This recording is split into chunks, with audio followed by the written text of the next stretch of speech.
وأحسن منك لم تر قط عيني وأجمل منك لم تلد النساء خلقت مبرأ من كل عيب خلقت مبرأ من كل عيب كأنك قد خلقت كما تشاء.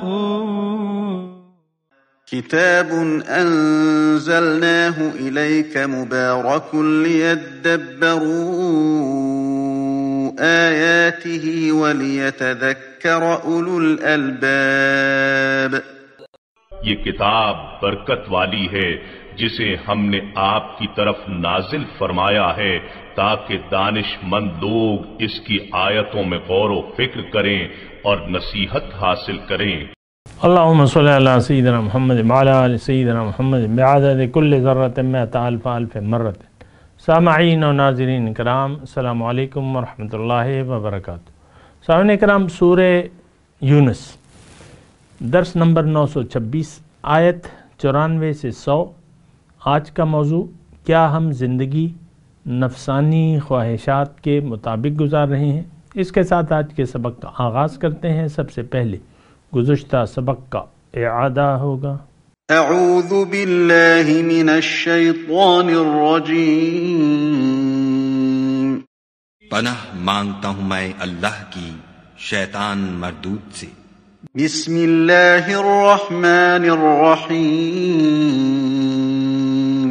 شروع اللہ کے نام سے جو بڑا مہربان نہایت رحم والا ہے. وقال فرعون ائتونی بكل ساحر علیم. اور فرعون نے حکم دیا کہ سب کامل فن جادوگروں کو ہمارے پاس لے آؤ. فلما جاء السحرة قال لهم موسى ألقوا ما أنتم ملقون. جب جادوگر آئے تو موسیٰ نے ان سے کہا کہ جو تم کو ڈالنا ہو ڈالو. فلما ألقوا قال موسى ما جئتم به السحر إن الله سيبطله إن الله لا يصلح عمل المفسدين. جب انہوں نے اپنی رسیوں اور لاٹھیوں کو ڈالا تو موسیٰ نے کہا کہ جو چیزیں تم بنا کر لائے ہو جادو ہے، خدا اس کو ابھی نیست و نابود کر دے گا. خدا شریروں کے کام سنوارا نہیں کرتا. وَيُحِقُّ اللَّهُ الْحَقَّ بِكَلِمَاتِهِ وَلَوْ كَرِهَ الْمُجْرِمُونَ. اور خدا اپنے حکم سے سچ کو سچ ہی کر دے گا اگرچہ گناہگار برا ہی مانے. فما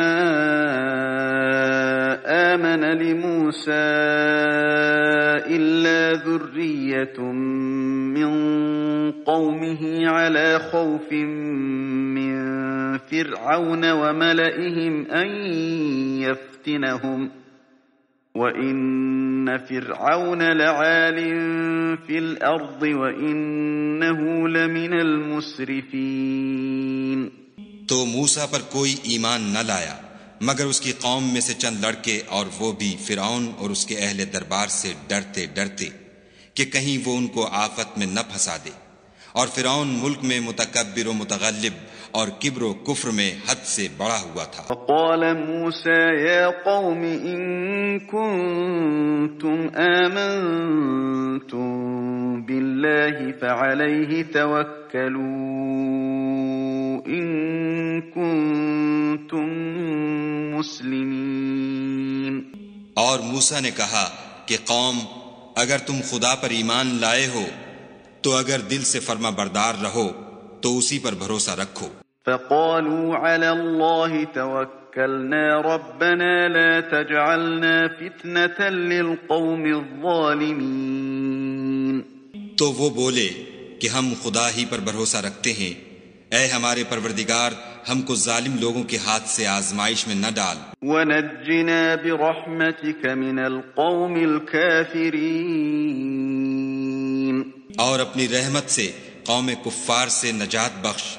وَأَوْحَيْنَا إِلَى مُوسَى وَأَخِيهِ أَن تَبَوَّآ لِقَوْمِكُمَا بِمِصْرَ بُيُوتًا وَاجْعَلُوا بُيُوتَكُمْ قِبْلَةً وَأَقِيمُوا الصَّلَاةَ وَبَشِّرِ الْمُؤْمِنِينَ۔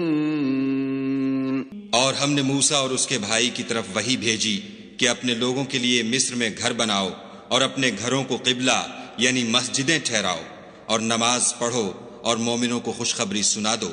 وقال موسى ربنا إنك آتيت فرعون وملأه زينة وأموالا في الحياة الدنيا ربنا ليضلوا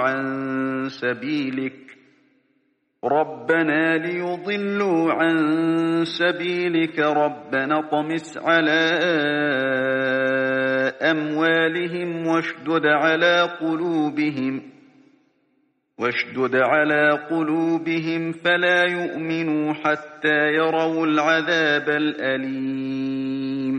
اور موسیٰ نے کہا اے ہمارے پروردگار، تو نے فرعون اور اس کے سرداروں کو دنیا کی زندگی میں بہت سا ساز و برگ اور مال و زر دے رکھا ہے۔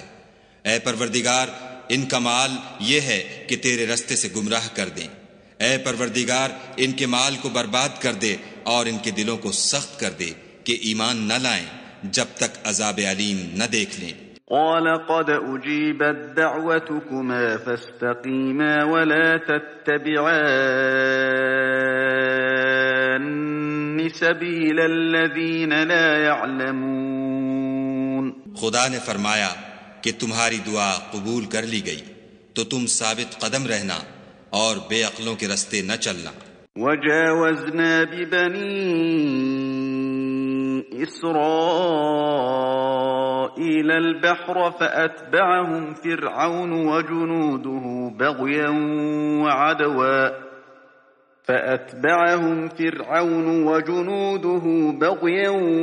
وعدوا حتى إذا أدركه الغرق قال آمنت أنه لا إله إلا الذي آمنت به بنو إسرائيل وأنا من المسلمين۔ اور ہم نے بنی اسرائیل کو دریا سے پار کر دیا تو فرعون اور اس کے لشکر نے سرکشی اور تعدی سے ان کا تعاقب کیا، یہاں تک کہ جب اس کو غرق کے عذاب نے آ پکڑا تو کہنے لگا میں ایمان لایا کہ جس خدا پر بنی اسرائیل ایمان لائے ہیں اس کے سوا کوئی معبود نہیں اور میں فرما برداروں میں ہوں۔ الآن وقد عصيت قبل وكنت من المفسدين۔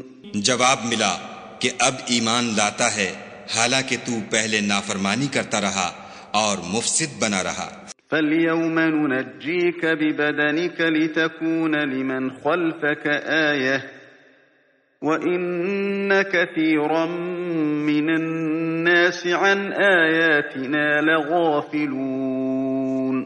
تو آج ہم تیرے بدن کو دریا سے نکال لیں گے تاکہ تو پچھلوں کے لیے عبرت ہو، اور بہت سے لوگ ہماری نشانیوں سے بے خبر ہیں۔ وَلَقَدْ بَوَّأْنَا بَنِي إِسْرَائِيلَ مُبَوَّأَ صِدْقٍ وَرَزَقْنَاهُم مِّنَ الطَّيِّبَاتِ فَمَا اخْتَلَفُوا حَتَّى جَاءَهُمُ الْعِلْمُ إِنَّ رَبَّكَ يَقْضِي بَيْنَهُمْ يَوْمَ الْقِيَامَةِ فِيمَا كَانُوا فِيهِ يَخْتَلِفُونَ۔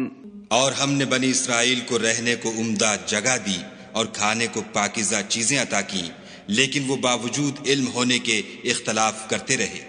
بے شک جن باتوں میں وہ اختلاف کرتے رہے ہیں تمہارا پروردگار قیامت کے دن ان میں ان باتوں کا فیصلہ کر دے گا۔ سامعین کرام، سورہ یونس آیت نمبر 94۔ فَإِن كُنْتَ فِي شَكٍّ مِّمَّا أَنزَلْنَا إِلَيْكَ، اے مخاطب قرآن اگر تمہیں شک ہو اس ہدایت کی طرف سے جو ہم نے نازل کی ہے تمہارے لیے، تم پر، فاسأل الذین یقرؤون الکتاب من قبلک، تو پوچھ لو جو کتاب پڑھتے ہیں آپ سے پہلے، یعنی جو اہل کتاب ہیں آپ سے پہلے، لقد جاءک الحق من ربک، یقیناً آپ کے رب کی طرف سے حق آ گیا، فلا تکونن من الممترین، تم شک کرنے والوں میں سے نہ ہو، ولا تکونن من الذین کذبوا بآیات اللہ، اور تم نہ ہو جانا ان لوگوں سے جنہوں نے اللہ تعالیٰ کی آیات کو جھٹلا دیا، فتکون من الخاسرین، تو اور تم نقصان اٹھانے والوں میں سے ہو جاؤ گے۔ سامعین کرام، بہت اہم آیت ہے۔ دیکھیں اس میں جو 94 نمبر کی آیت ہے، فَإِن كُنتَ فِي شَكٍّ مِّمَّا أَنزَلْنَا، بظاہر خطاب تو اللہ نے اپنے رسول سے کیا ہے، لیکن قرآن میں بسا اوقات یعنی مخاطب رسول ہوتے ہیں، لیکن حقیقت میں ہمیں بات سنائی جاتی ہے۔ اور یہ کتاب یہاں انزلنا الیک ہے نا، تو دوسری جگہ اللہ تعالیٰ نے فرمایا کہ یہ میں نے تمہارے لیے نازل کی ہے، کتاب ہمارے لیے نازل کی ہے۔ بہرحال یہ ایک چھوٹا سا نقطہ تھا۔ اب یہ ہے کہ یہ شک میں آپ نہ پڑیں، اور فلا تکونن من الممترین، تم شک کرنے والوں میں سے نہ ہو جاؤ، ولا تکونن من الذین کذبوا بآیات اللہ، ان لوگوں سے نہ ہو جانا جنہوں نے اللہ تعالیٰ کی آیات کو جھٹلا دیا، تو تم نقصان اٹھانے والوں میں سے ہو جاؤ گے۔ بنا کسی بات کو لمبا کیے میں آپ کو یہ کہتا ہوں کہ آج کا یعنی آج کے جو لوگ ہیں یا امت محمدیہ جو اپنے آپ کو کہتی ہے، اول تو بات یہ ہے، حقیقت یہ ہے کہ اس کلام کو ہم اپنے لیے سمجھتے ہی نہیں ہیں، صرف اتنا سمجھتے ہیں کہ یہ اللہ کی کتاب ہے، اس پر ہمارا سطحی طور پہ یقین ہے، اور ہم نہیں جانتے کہ یہ کتاب کیوں نازل ہوئی ہے، اس میں کیا ہے، اس کی دعوت کیا ہے، جو اس کو لے کے آئے ہیں ان کی دعوت کیا ہے، یہ کس چیز کے لیے ہدایت ہے، یہ ہمیں کچھ بھی نہیں معلوم۔ تو پھر یہ ہے کہ دیکھیں، آپ ایک چیز کی حقیقت سے واقف نہ ہو تو آپ پھر اس کو جھٹلا دیتے ہیں، پھر اس کو جھٹلانے والوں میں سے بن جاتے ہیں۔ ایک چیز کا فائدہ آپ کو نہیں معلوم تو آپ اس پر توجہ بھی نہیں دیں گے، کسی بھی چیز کا کوئی فائدہ آپ کو نہیں معلوم، نہ آپ کو اس کی ضرورت محسوس ہوتی ہے تو آپ اس کو توجہ بھی نہیں دیں گے۔ یہ کتاب ابھی ہم نے پڑھا ہے کہ اس میں ہدایت ہے، اس میں شفا ہے، اس میں یہ فضل ہے اللہ تعالیٰ کا۔ قُلْ بِفَضْلِ اللَّهِ وَبِرَحْمَتِهِ فَبِذَلِكَ فَلْيَفْرَحُوا هُوَ خَيْرٌ مِّمَّا يَجْمَعُونَ۔ یہ ہدایت، اس میں دیکھیں ہدن، ہدایت بھی ہے، اس میں شفاء لما فی الصدور بھی ہے، اور اس میں رحمت بھی ہے۔ اب یہ ساری چیزوں کے ہم طالب نہیں، بڑے افسوس سے مجھے یہ کہنا پڑتا ہے۔ نہ ہمیں اللہ کا فضل چاہیے آخرت میں، نہ ہم اپنے آپ کو بیمار تصور کرتے ہیں کہ ہم قرآن کو عمل میں لا کے اس سے شفا یاب ہو جائیں۔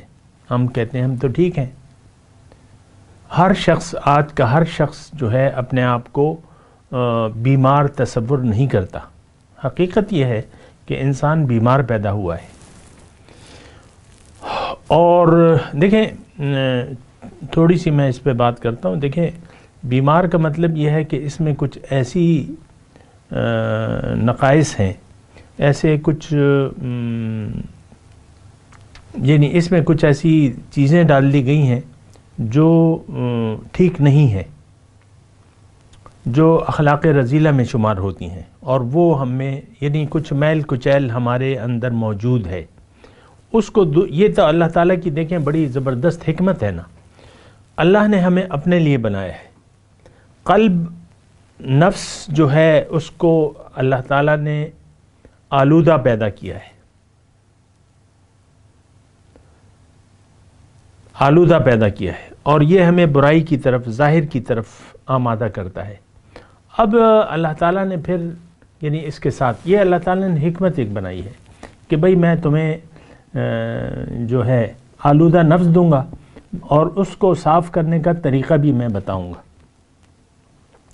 تم اس کا نفس کا تزکیہ کر لو تو تم کامیاب ہو جاؤ گے۔ قد افلح من زکاہا وقد خاب من دساہا، یقیناً کامیاب ہو گیا وہ شخص جس نے اس نفس کا تزکیہ کر لیا اور نامراد ہو گیا، تباہ ہو گیا، برباد ہو گیا وہ جس نے اس کو آلودہ چھوڑ دیا، یوں ہی چھوڑ دیا۔ تو تزکیہ نفس تو ہمارے لیے ایک نئی اصطلاح ہے سامنے کرام۔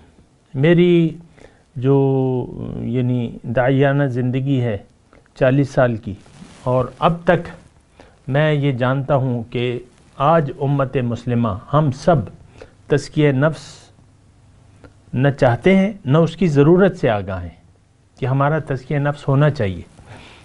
تو اسی لیے یعنی دنیا میں فساد برپا ہے، اسی لیے امت جو ہے وہ زوال کا شکار ہے، اسی لیے اللہ تعالیٰ کا قہر اور غضب ہے ہم پہ، اور اسی لیے ہم اس وقت اللہ تعالیٰ کی لعنت میں گرفتار ہیں۔ لیکن دنیا کی طرف توجہ اگر آپ کی ہو گئی تو اس کا مطلب یہ ہے کہ آپ اللہ کی رحمت سے دور ہو گئے، اللہ کی لعنت میں گرفتار ہو گئے۔ یہ چھوٹی چھوٹی باتیں میں آپ کو بتا رہا ہوں، آپ سوچنا آپ کا کام ہے، اور پھر آپ کو اپنی راہیں بھی متعین کرنی ہوں گی کہ آپ اسی لعنت میں گرفتار رہنا چاہتے ہیں، آپ دنیاوی خواہشات کے اسیر بننا چاہتے ہیں یا رہنا چاہتے ہیں، یا آپ کی کیا مرضی ہے، یہ آپ کا وہ ہے۔ لیکن یہ کلام الہی کی بات ہو رہی ہے سامنے کے نام،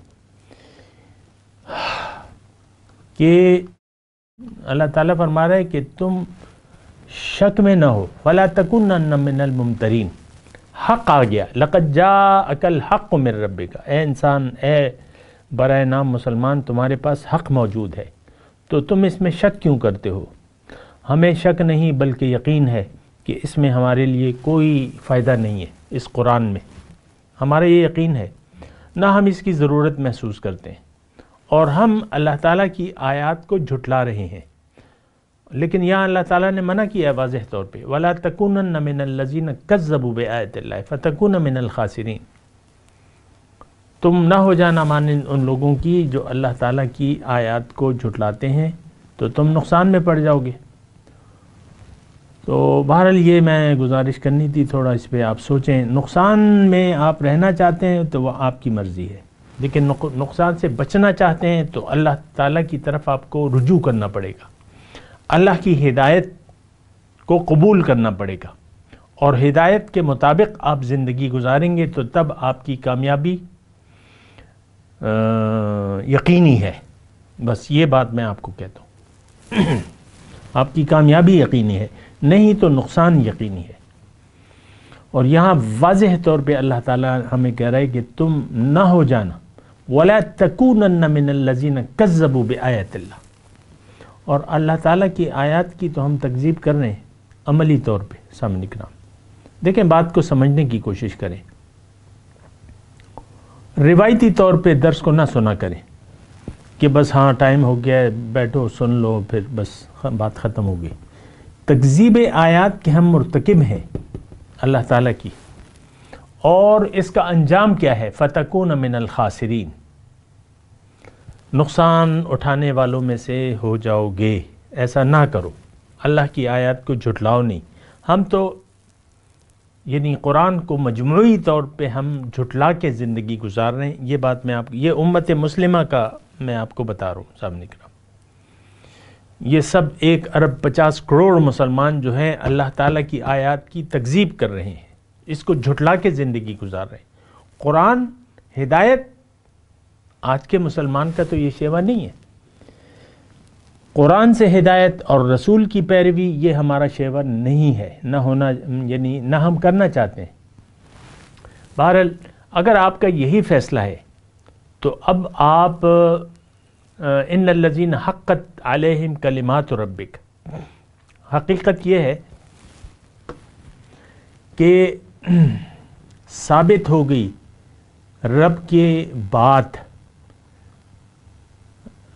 کہ وہ حقیقت یہ ہے کہ جن لوگوں پر تیرے رب کا قول راست آ گیا، ان کے سامنے کوئی نشانی آ جائے وہ کبھی ایمان نہیں لائیں گے، وَلَوْ جَاءَتْهُمْ كُلَّ آیَةٍ حَتَّى يَرَوُا الْعَذَابَ الْعَلِيمَ، وہ کبھی ایمان نہیں لا کے دیں گے جب تک دردناک عذاب سامنے آتا نہ دیکھ لے۔ تو بات یہ ہے کہ یہ مسئلہ جو ہے یہ بڑا ٹیڑھا ہے آج کل، کہ اللہ تعالیٰ کا جو فیصلہ ہے وہ ہم پر نافذ ہو چکا ہے کہ آج کی جو قوم ہے وہ لعنتی ہے، اور اس کو ہدایت کی توفیق نہیں ملنی جب تک یہ رجوع اللہ نہ کرے۔ ہم اس وقت، میں آپ کو دعوے سے کہتا ہوں، اس وقت مسلمان قوم جو ہے من حیث القوم رجوع اللہ کے لیے ذہنی طور پہ تیار نہیں ہے۔ ذہنی طور پہ یہ دنیا کی غلام رہنا چاہتی ہے، یہ پوری قوم اللہ کی یاد سے اپنے دل کو غیر آباد کرنا چاہتی ہے، دنیا کی یاد سے اس کا دل آباد ہے، اور اللہ تعالیٰ کی طرف رجوع کر لینا، اللہ کے حکم کے سامنے سر جھکا دینا، اللہ کو منزل بنا لینا، اور آخرت کو ترجیح دے کر زندگی گزارنا، یہ ہمارے لیے آج جو ہے وہ یعنی ہم نے فیصلہ کر لیا ہے کہ یعنی دنیا کے مقابلے میں آخرت کو ہم ترجیح نہیں دیں گے۔ ہمارا یہ فیصلہ ہے کہ ہم دنیا کو ترجیح دیتے ہوئے زندگی گزاریں گے اور اسی حالت میں ہم مر جائیں گے۔ یہ میں واضح طور پہ آپ کو اس لیے کہہ رہا ہوں کہ تھوڑا سا آپ کو احساس پیدا ہو، نہیں ہوتا تو وہ تو آپ کی مرضی ہے میرا کام تو پہنچانا ہے اور ایک بات کرنی ہے۔ آج اللہ کا عذاب، لعنت ہم پر ہو چکا ہے، ہم اللہ کے عذاب میں ہیں، اللہ کی لعنت میں ہیں۔ آج مسلمان قوم سب سے بڑی مجرم، اسلام کی نقصان پہنچانے والی وہ آج کی مسلمان قوم ہے۔ اللہ تو بہرحال مطلب یہ ایک مسئلہ ہے۔ بہرحال یرب العذاب العلیم، جب تک یہ عذاب علیم دیکھ نہ لینا تو اس وقت تک یہ ایمان نہیں لائیں گے۔ پھر آگے اللہ تعالیٰ نے یونس علیہ السلام کا واقعہ بیان کرنے میں ترجمہ بیان کرتا ہوں، فلولا کانت قریۃ آمنت فنفعها ایمانها الا قوم یونس۔ پھر کیا کوئی ایسی مثال ہے کہ ایک بستی عذاب دیکھ کر ایمان لائی ہو اور اس کا ایمان اس کے لیے نفع بخش ثابت ہوا ہو بغیر قوم یونس کے؟ لما آمنو، جب وہ ایمان لے آئے، یعنی اس کی کوئی نظیر نہیں ہے کہ جب اللہ تعالیٰ کا عذاب کا فیصلہ آ جاتا ہے تو وہ پھر واپس نہیں ٹلتا۔ بس ایک نظیر ہے، وہ بھی یونس علیہ السلام کی قوم کی، لما آمنو، جب وہ ایمان لے آئے، کشفنا عنہم عذاب الخزی فی الحیات الدنیا، تو ہم نے دنیا میں سے رسوائی کا عذاب ان پہ ٹال دیا، ومتعناہم الی حین، اور انہیں مہلت دی ایک معین مدت تک۔ دیکھیں یونس علیہ السلام کا واقعہ دوسری جگہ تو تفصیل سے آئے، میں اشارتاً بات کروں گا۔ یونس علیہ السلام آئے، یہ بنی اسرائیل کے پیغمبر تھے، اور انہوں نے تبلیغ کی، قوم نے جھٹلا دیا۔ پھر اللہ تعالیٰ کی طرف سے ان پہ عذاب کا فیصلہ ثابت ہو گیا، لیکن ادھر اللہ تعالیٰ کا ایک سنت یہ بھی ہے کہ جب عذاب کا فیصلہ ہو جاتا ہے تو اس کا وقت تو اللہ تعالیٰ ہی کو پتہ ہے، تو جب عذاب کا فیصلہ، عذاب آنے والا ہوتا ہے تو پیغمبر اور مومنوں کو اللہ تعالیٰ اس بستی سے، یعنی گزشتہ دنوں میں، یعنی حضور سے پہلے جو بھی، وہ نکال لیا کرتا تھا، اور حکم اللہ تعالیٰ کی طرف سے آیا کرتا تھا کہ اب تم یہاں سے چلے جاؤ، اس پہ عذاب آنے والا ہے۔ فیصلے سے وہ آگاہ ہو گئے، لیکن ابھی حکم نہیں آیا تھا جانے کا۔ انہوں نے اپنی طرف سے اجتہاد کیا کہ اب تو عذاب کا فیصلہ آ گیا ہے، اور وہ بستی سے چلے گئے۔ جب عذاب کی علامات آئیں تو انہوں نے پیغمبر کو ڈھونڈا، پیغمبر نہ ملے تو سب بچے بوڑھے زاری کرتے ہوئے کھلے میدان میں جمع ہو گئے۔ انہوں نے توبہ کر لی، چونکہ یعنی ایک اللہ تعالیٰ نے پھر ان کو ایک فائدہ دیا کہ یعنی پیغمبر کو پیغمبر چونکہ چلے گئے تھے تو پھر اللہ تعالیٰ نے ان کی توبہ قبول کر لی. تو بس یہ ایک نظیر ہے. باقی اس میں مسئلہ یہ ہے، یعنی جو اللہ تعالیٰ کا جو بات یہ ہے کہ یعنی آج جو طریقہ کار ہے، یعنی آج آپ پہ اگر عذاب آ جائے، یعنی نزع کا میں کہوں، نزع کا وقت اگر آپ پہ آ جائے، اس وقت توبہ آپ کی قبول نہیں ہوگی. تو نزع کا دیکھیں، جب مجرم جب اس دنیا سے جاتا ہے تو نزع کے وقت سے اس کی حقیقی عذاب کی علامات بھی آ جاتی ہیں، اس کو دکھائی بھی دیتی ہیں، پردے ہٹا دیا جاتے ہیں، اس وقت کی توبہ قبول نہیں ہوتی. تو اس میں مضمون یہی ہے. اور اللہ تعالیٰ فرماتا ہے وَلَوْ شَاءَ رَبُّكَ لَآمَنَ مَنْ فِي الْأَرْضِ كُلُّهُمْ جَمِيعًا. اگر اللہ تعالیٰ چاہتا کہ سب لوگ مومن ہو جائیں، یہاں بریکٹ میں ہے کہ زمین میں سب مومن اور فرمانبردار ہی ہوں، تو لَآمَنَ مَنْ فِي الْأَرْضِ كُلُّهُمْ جَمِيعًا. اللہ تعالیٰ فرما رہا ہے کہ میں سب کو مسلمان پیدا کر دیتا، یعنی مجبور کر دیتا، لیکن یہ اللہ تعالیٰ کی تو مشیت نہیں ہے. أَفَأَنْتَ تُكْرِهُ النَّاسِ، تو کیا تم لوگوں کو مجبور کرو گے حَتَّى يَكُونُوا مُؤْمِنِينَ، کہ وہ مومن ہو جائیں. یعنی دیکھیں اس میں مضمون یہ ہے کہ اللہ تعالیٰ نے جو یہ کائنات پیدا کی ہے اور جس مقصد کے لیے پیدا کی ہے، تو اس مقصد کا یعنی اس منزل کا راستہ بھی بتایا ہے ہمیں. اللہ تعالیٰ نے ہمیں اپنے لیے بنایا ہے، یہ بات نوٹ کر لیں. اللہ ہماری منزل ہے اور اللہ کے راستے پر ہم چلیں گے تو منزل تک پہنچ جائیں گے. لیکن اس میں اللہ تعالیٰ نے اختیار رکھا ہے. دنیا میں جب انسان پیدا ہو جاتا ہے تو اس کے سامنے دو راستے ہوتے ہیں، ایک ظاہر اور ایک باطن. اس کو سوچنا چاہیے. آپ نے اگر ابھی تک نہیں سوچا ہے تو آپ آج سوچ لیں. اگر آپ نے ظاہر کو مقصود بنایا ہوا ہے تو آپ وہ ظاہر تو باطل ہے، یہ آپ کے ہاتھ میں آ بھی جائے تو آپ اس سے چلے جائیں گے. ظاہر اگر آپ کے ہاتھ میں آ بھی جائے تو آپ اس سے رخصت ہو جائیں گے. ما عندکم ینفد وما عند اللہ باق. تو دیکھیں ظاہر تو فنا ہونے والا ہے، ظاہر تو آپ کو حاصل ہو ہی نہیں سکتا. بہت اچھا مکان آپ بنا لیں، بنگلہ، کوٹھی، محل بنا لیں اپنے لیے، آخر کار جائیں گے آپ، بات تو ختم ہو گئی. تو دنیا تو یعنی آپ اس پہ سوچیں، بچار کریں کہ دنیا تو منزل ہو ہی نہیں سکتی. آخر کار آپ نے جانا ہے، اللہ کے پاس جانا ہے.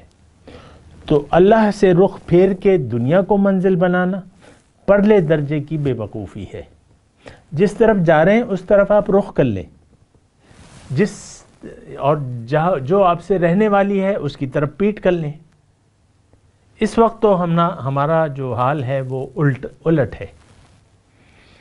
یعنی جس طرف ہم جا رہے ہیں اس طرف ہم نے پیٹ کر لی ہے، اس کی طرف پشت کر لی ہے، اور جو رہنے والی جو باطل ہے اس کی طرف ہم نے اپنا رخ کر لیا ہے، جو ختم ہونے والی چیز ہے. تو لیکن یہ جو ہم آیت پڑھ رہے ہیں نا، اس میں مضمون یہ ہے کہ اللہ تعالیٰ نے انسان کو خود مختار پیدا کیا ہے. وَقُلِ الْحَقُّ مِن رَبِّكُمْ فَمَنْ شَاءَ فَلْيُؤْمِنْ وَمَنْ شَاءَ فَلْيَكْفُرْ. آپ ان سے کہہ دیجئے کہ دیکھو حق تو تمہارے رب کی طرف سے آ گیا، اب جس کا جی چاہے ایمان لے آئے، جس کا جی چاہے انکار کر دے. وَهَدَيْنَاهُ السَّبِيلَ إِمَّا شَاكِرًا وَإِمَّا كُفُورًا. دوسری جگہ اللہ تعالیٰ نے ارشاد فرمایا کہ میں نے اس کو سیدھا راستہ بتا دیا ہے. ہدایناہ، کامیابی کا راستہ اس کو بتا دیا ہے. اب اس کی مرضی ہے، شکر گزاری کا رویہ اختیار کرتا ہے یا ناشکری کا رویہ اختیار کرتا ہے. ہم سب نے اتفاق سے، کس نے؟ سب امت مسلمہ اتفاق سے فیصلہ کیا ہے کہ ہم نے شکر گزاری کی بجائے ناشکری کا رویہ اختیار کرنا ہے، اللہ کا ناشکرہ بن کے رہنا ہے. آج کل میں شکر ہماری زبان پر نہیں ہے. دیکھیں یہ کلمہ شکر زبان پہ جو میں کہہ رہا ہوں یہ آخری درجہ ہے شکر کے، 3 درجے ہیں شکر کے۔ پہلی بات تو یہ ہے کہ آپ نعمت کا احساس کریں، اپنے محسن کو پہچانیں کہ آپ پہ یہ ساری نعمتیں کس نے کی ہیں، آپ کو پیدا کس نے کیا ہے، آپ کی صورت گری کس نے کی ہے، 9 مہینے تک آپ کو خوراک کس نے دی ہے ماں کے پیٹ میں، جب ماں کے پیٹ سے نکل آئے تو دودھ کی نہریں کس نے بہائی ہیں ماں کے سینے میں، یہ آپ محسوس کریں نا، یہ اللہ ہے، یہ اللہ ہے۔ پھر یہ دنیا ہمارے لیے نعمتوں سے بھر دی ہے اور مسلسل نعمتیں دیے جا رہا ہے، کائنات بہت اچھی طرح ہماری پرورش کر رہی ہے، یعنی اللہ کی مرضی سے۔ زمین اپنے پھل اگا رہی ہے، میوے اگا رہی ہے، سبزیاں ہیں، اناج ہے، سارا کچھ آپ زمین سے حاصل کر رہے ہیں۔ وہ گوشت بھی زمین سے آ رہا ہے گوشت، کیوں چارہ کھا کے جانور موٹا ہوتا ہے نا، مٹی کھا کے، تو ظاہر ہے۔ بہرحال میں آپ سے یہ کہہ رہا ہوں کہ دیکھیں شکر گزاری کا رویہ یہ ہے کہ آپ اپنے محسن کا احساس کریں، نعمتوں کو پہچانیں، اس کے مقصد کو پہچانیں، پھر اس کے جو نعمتیں ہیں اس کا شکریہ اصل میں یہ ہے کہ آپ وہ نعمتوں کو ضائع نہ کریں۔ وقت ایک نعمت ہے، زندگی، صحت، زندگی، دولت، سب کچھ جو ہمارے پاس ہے یہ امانت بھی ہیں، نعمتیں بھی ہیں۔ اس کا شکریہ یہ ہے کہ آپ ان نعمتوں کو اللہ ہی کی مرضی سے استعمال کریں۔ دیکھیں ہم زندگی اپنی مرضی سے گزار رہے ہیں یہ ایک بہت بڑی آفت ہے کہ ہم زندگی اپنی مرضی سے گزار رہے ہیں، اور یہی ایک بنیادی نقطہ ہے جو اللہ تعالیٰ نے ہمیں بار بار سمجھایا ہے۔ وَأَمَّا مَنْ خَافَ مَقَامَ رَبِّهِ وَنَهَى النَّفْسَ عَنِ الْهَوَىٰ فَإِنَّ الْجَنَّةَ هِيَ الْمَأْوَىٰ، جو اپنے رب کے سامنے کھڑے ہونے سے ڈرا اور اپنے آپ کو بچا لیا خواہشات نفس سے، تو اس کا ٹھکانہ جنت ہے۔ فَإِنَّ الْجَنَّةَ هِيَ الْمَأْوَىٰ، ان کا ٹھکانہ جنت ہے۔ اصل مسئلہ میں آپ کو بار بار کہتا رہتا ہوں، پھر کہہ رہا ہوں، اصل مسئلہ ہمارا یہ ہے کہ ہم اپنی مرضی سے زندگی گزار رہے ہیں اور ہمارا رخ زندگی باطل ہے۔ ہم نے باطل کو مقصود حیات بنا لیا ہے، اصل منزل کو ہم نے بھلا دیا ہے، بھول گئے۔ اللہ سے اس وقت ہمارا کوئی رابطہ نہیں ہے، ہم اللہ سے کٹے ہوئے ہیں، جڑے ہوئے نہیں ہیں۔ جوڑنے کے لیے اللہ سے جوڑنے کے لیے قرآن ہے، اللہ کا رسول ہے، اور پھر رسول کے امتی ہیں۔ علماء امتی کا انبیاء بنی اسرائیل، العلماء ورثۃ الانبیاء، یہ اللہ تعالیٰ سے جڑنے کے طریقے ہیں۔ محض کتاب سے آپ نہیں جڑ سکتے اللہ تعالیٰ سے، صاحب کتاب لازمی ہے۔ پہلے کتاب کو سمجھیں اور کسی سمجھانے والے سے سمجھیں کسی صاحب دل سے جو ہے قرآن کو سمجھنے کی کوشش کریں، ورنہ آپ ناکام ہوں گے۔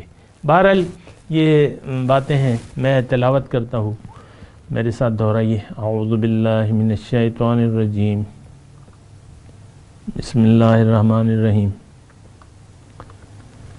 الحق من ربک فلا تکونن من الممترین ولا تکونن من الذین کذبوا بآیات اللہ فتکون من الخاسرین ان الذین حقت علیہم کلمات ربک لا یؤمنون ولو جاءتهم كل آیۃ حتی یروا العذاب الألیم فلولا كانت قرية آمنت فنفعها إيمانها إلا قوم يونس لما آمنوا كشفنا عنهم عذاب الخزي في الحياة الدنيا ومتعناهم إلى حين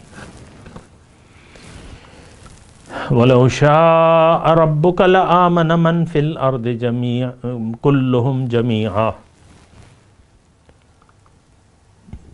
افانت تکرہ الناس حتی یکونوا مؤمنین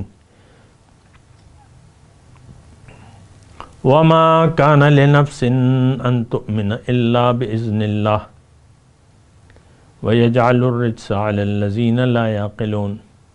اب ان آیت کی تلاوت اور ترجمہ۔ اعوذ باللہ من الشیطان الرجیم۔ پناہ مانگتا ہوں میں اللہ کی شیطان مردود سے۔ بسم اللہ الرحمن الرحیم۔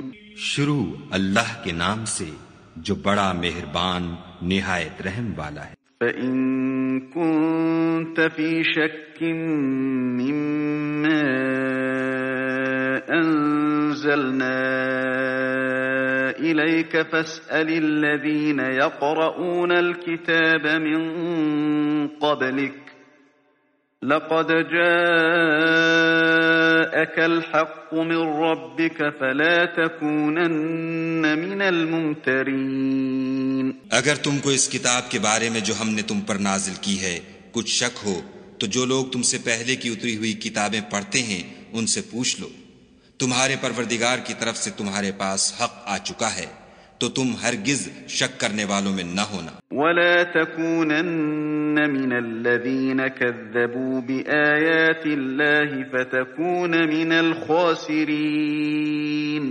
اور نہ ان لوگوں میں ہونا جو خدا کی آیتوں کی تکذیب کرتے ہیں، نہیں تو نقصان اٹھاؤ گے۔ إِنَّ الَّذِينَ حَقَّتْ عَلَيْهِمْ كَلِمَةُ رَبِّكَ لَا يُؤْمِنُونَ۔ جن لوگوں کے بارے میں خدا کا حکم عذاب قرار پا چکا ہے وہ ایمان نہیں لانے کے۔ وَلَوْ جَاءَتْهُمْ كُلُّ آيَةٍ حَتَّى يَرَوْا الْعَذَابَ الْأَلِيمَ۔ جب تک کہ عذاب علیم نہ دیکھ لیں، خواہ ان کے پاس ہر طرح کی نشانی آ جائے۔ فَلَوْلَا كَانَتْ قَرْيَةٌ آمَنَتْ فَنَفَعَهَا إِيمَانُهَا إِلَّا